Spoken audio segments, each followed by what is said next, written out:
Hi, this is Adam, Small Town Machine Shop. Today we're going to fire up the Lucas 31 Precision horizontal boring mill. Last patent date on this guy is April 12, 1910. This has got a little bit of age to her. Got this from Cody at Hidden Road Forge. Been in the shop for a while. He saw me do the risers for it. And it's time to get it going. I've got it wired in. I have not kicked it on yet. Still got to do a good deal of cleaning. Came through and hit the ways and stuff real quick. Got all the gunky off it. Still needs some, work. Don't look awful. There's some gouges in there. Yeah, nothing alarming so far. So we got a lot of cleanup. I'm not going to strip the paint off it and paint it or anything like that. I'll wipe it down with some cleaner. And the paint's actually not terrible. And I don't care how it looks, if it's painted or not. We got everything freed up, except for these handles here. When I fire up a machine for the first time, what I do is I disconnect the clutch, spin it by hand, and engage everything. Gives you kind of a feel of everything's bound up, so the first time you kick it in, you don't instantly destroy something. It does need some more freeing up. The clutch lever is very stiff compared to what I've seen. Keith Rucker has the exact same one, or the same model. And everyone's lever moves a lot easier than that.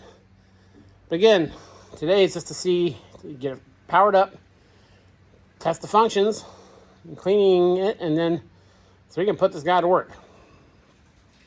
So it has a 5-force motor. Seems a little small for a machine of this size, but I've looked at a couple different publications, and for this size bar or spindle, that's what it called for. I'll probably upsize it a little, like a 7.5 or something. We'll see. We'll see how it does once we're actually doing some cutting.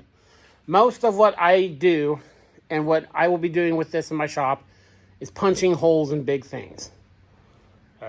Not a lot of I don't do a lot of big surfacing jobs and stuff like that.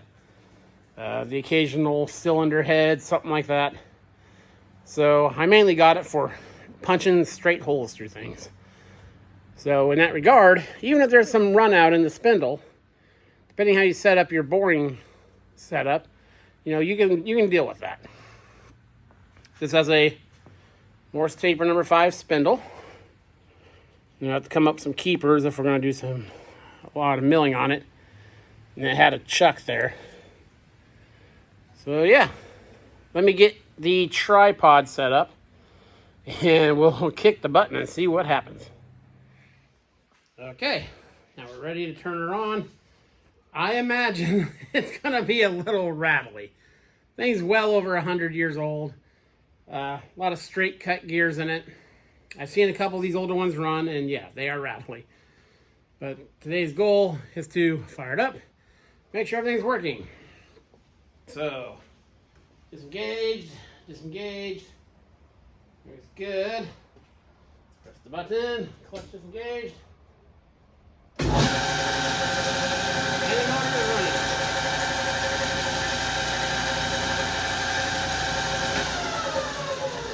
And it stops it. Very important in case something unfortunate happens, that the start and stop button work. Okay, let's kick her on.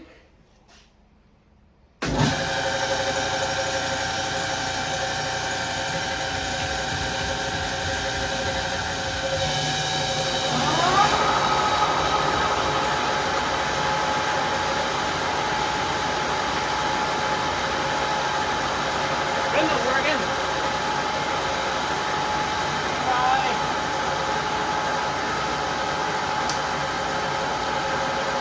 Friction clutch is turning. Cable. We got turnage.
don't know how much you could hear me there.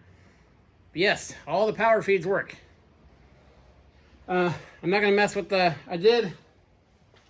is the Rapids. I'm not going to mess with that until I got everything clean.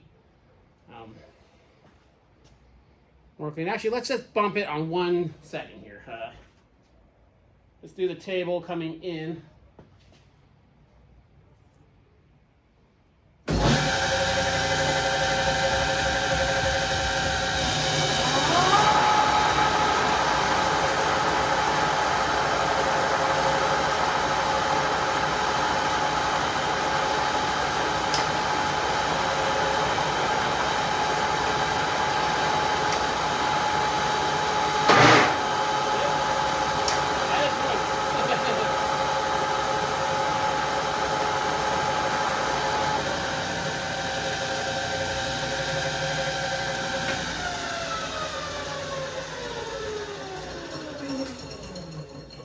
Yes, very cool.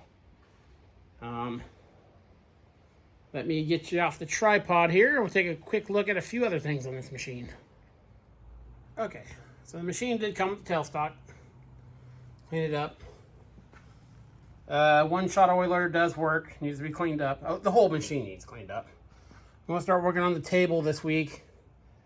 I'm going to use some 50/50, let it soak in there for a little bit, and clean it. It hasn't been taking much work to get down to metal, or cleaner metal. The T-slots need some work. I'll get this drill bit out, and we'll do a run-out test on it. I'm sure I need to get a reamer and clean that up in there.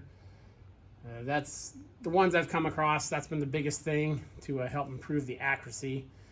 Is these inside these boards just get all tore up, and we'll have to modify some tooling, put some keepers in there. But again, 95% of what this machine's going to be doing is pushing drills and pushing boring heads and stuff. So not a lot of side-to-side work or any of that. I do still have the docking bay light on it, and that's cool. And I've been taking it apart and cleaning some stuff, greasing it. I'm going to do a full fluid change. Need to replace some of the caps on these oilers. I think there's like 60 oil cups on this guy. Some bigger ones up here. We're going to do a full fluid change. I'm going to fill everything. Now, you do what you do. I'll do what I do. I'm going to fill the cases full of diesel and run it for just a little bit and dump it out. That's what I always do with these machines. Put some good oil in there. Do need to put the cover back on. I was inspecting the belt. And then again, there's the motor. 5/4. This is normal 240 volt single phase. So this is just running off like this is a normal wall outlet. I'll probably put a 3-phase motor on it and run off the VFD, because as I've said before, when it comes to like drilling machines and stuff, I love having a VFD because you get near infinite speed ranges up to the upper end of the machine. So, but I'm not going to be drilling a lot of 1/4-inch holes with this, so the speed ranges it has is plenty. And if you didn't know, there's the feed I made for it, because the spindle shaft sticks below the machine. So I still got to cut a U-shaped groove in there so I'll have the full range. That's why I did this. Also to spread the weight out. And as we've been running a little bit, we're already finding our fair share of little dribbles, which is to be expected. I'll blow it off, wipe it down with some degreaser, replace that guy. I already have the replacement for it. And yeah, I think it'll be a good runner for what I'm doing with it. Very cool. Been wanting one of these forever. Now I have one running in my shop. I'll bring you along where I do probably all the fluid changes and all that. Not that there's probably a lot of these out there, but there's very little information on YouTube about them. Keith Rucker did a series on Foley refurbishing one. I am not going to do that. But just little things here and there. So super awesome. This machine is now in action in the shop. Yeah. This is Adam from Small Town Machine Shop. Please comment, like, subscribe, and thanks for watching.